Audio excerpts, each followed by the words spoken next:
Hello, Mr. Kadama TV. Assalamu alaikum warahmatullahi wabarakatuh. Jibaliko Mr. Kadama TV. Tweyanzizza era nze nsiima nnyo empeerezaayo era nsiimira ddala era nze nyakugoberera ebbanga lyonna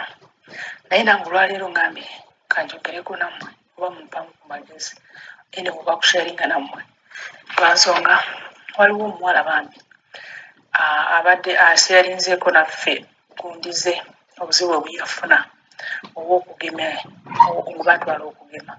kuba nange kyantuukako ekyamutuukako najja eno nga ndi mulamu bulungi nemalayo emyezi 3 era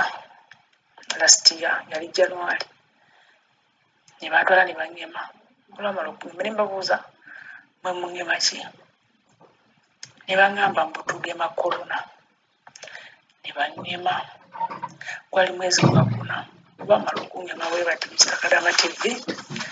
bannange natandikirawo okulwala ebintu byesitategeera ngenda okuwulira ampula omutima gwewuba ngenda okuwulira amatu ge gasooka amatu ne gannuma amatu ne gannuma gwakuna gwakutaano gwamukaaga ne gutabuka ngenda okuwulira ampula omutima gwewuba omutima gunkuba ningamba oba kiki simanyi ningamba babbosi bange ntwale mu ddwaliro ne bantwala mu ddwaliro ne bankebera nga tebalaba kinnuma then ne bangulira empeke obulwadde ne bugaana ne bukulira ddala ne beera nga bunnuma okuva mu mwezi ogwokuna mbeera mulwadde essaawa ya leero omwezi ogw'omwenda awo ewa bbosi wange ne mpulira nga obulwadde bunsobedde buntabukidde bunnuma bungwira bunnuma negamba bbosi wange njagala kudda waffe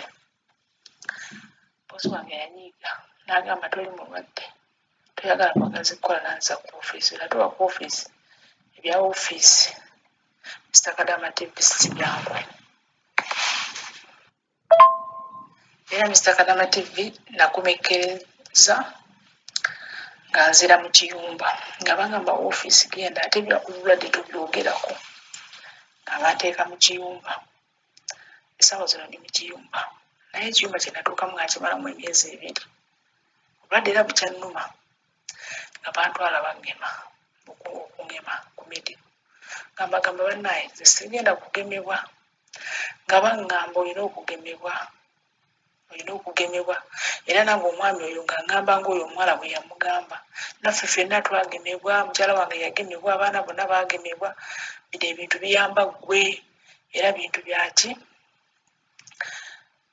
biyamba ggwe biyambako ku kibumba nimbagamba temunankeberako nimulaba ndi mulwadde naye mumungema bugenyi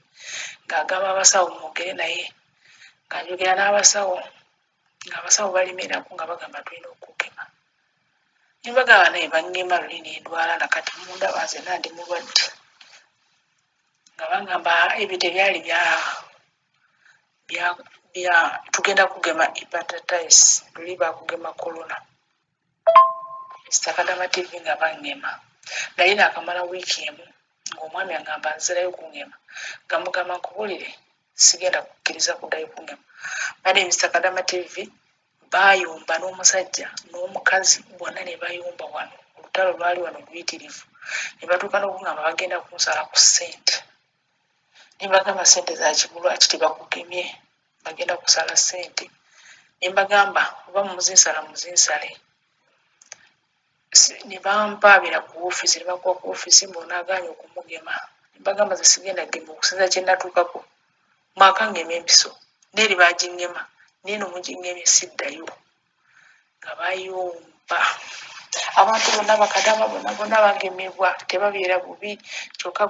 gwoganya okugema gwobeddebe ne mbagamba nange neewuunya abantu bonna bagema tebabeera bubi naye nze nange ndi bubiira sigenda gemebwa nga ŋŋaana nga bagala bagenda kunsala ssente lwa meka simanyi nange nga bagamba tewali buzibu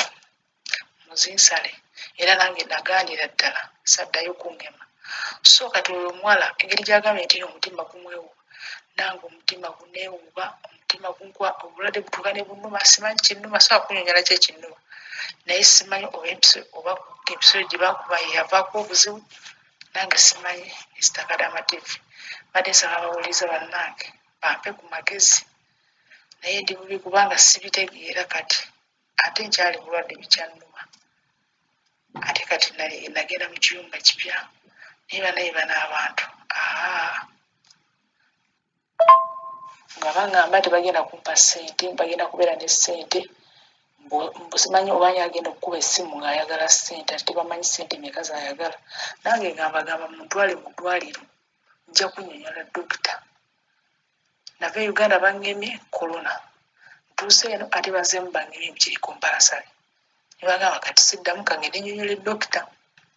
kati omuwala ekyagezaako kugamba nti no bano bagana okuwuliza genda onnyonnyola dokita kati nabagamba bantwale enkoleki nnyonnyola dokita nabo baagana okuntwala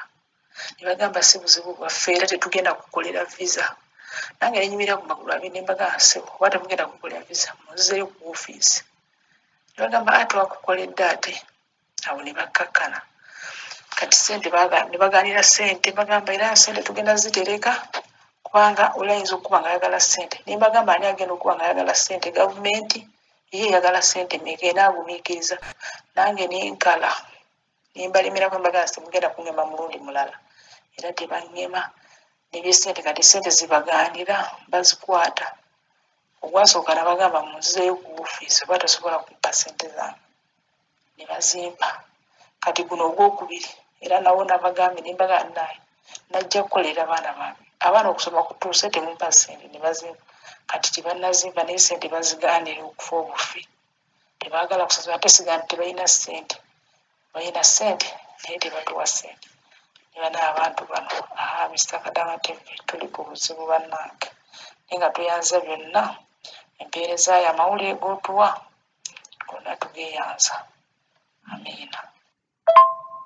bana Mr. Kadama TV simanyi nakyakukola era bano tebaagalira ddala kusasula ate nga ssente bazina kyekinnuma omulundi ogwokubiri nabayanja ssente nedduka nobagamba nti nzikiriza kale kangende baŋŋeme oba buli we mbasaba ssente mwekwata okugema mbu tebaakugema bw'oli ajja kukuba essimu omusajja nga ssente teziriwo nga wakazijjawo nenduuka n'okukuba essimu ku woofiisi nembaloba ne bagamba mumpe ku ssimu yammwe enkozeseeko njagala kukuba ku woofiisi ne bagimpa nenkuba ku woofiisi nembaloba nga wenna we bali awo omusajja n'omukazi naye ne bantu bagambye okunsasula nga we bali era tebampa ssente ne bagamba tujja kwogera naye era ne basirika nnaku bbiri nenziramu ne bagamba naye nakubidde woofiisi ebagambye mumpe ssente tebaabagambye nebagamba tugenda kuwa tetwagala ssente ezo ffe tulina ezaffe nembagamba nange sibasabiza mmwe mbasaba zange zenkolerera mumpe ssente zange naye bannange Abawarabu Mukulu Kadama TV gyebaleko nze nga ndi Jordan mbadde nina kyenjagala okubuuzaako nalwala korona naawona naye nasigaza ekintu ekinkuba okuva wano wakati w'amabeere nga bwe kidda wansi kibanga bw'onaagamba nti olina kyokasuse mu lubuto ne kikuba waggulu ne wansi simanyi kuba nabuuza mukama wange musawo n'aŋŋamba nti ekyo oba olwadde korona naawona kisigalamu naye kigenda mpola mpola buziba sayini ziraga nti obadde ne korona naye agenda mpola mpola kati simanyi kuba kati emyezi giweze 3 nga nawona naye ekintu kikyajja simanyi oba kiki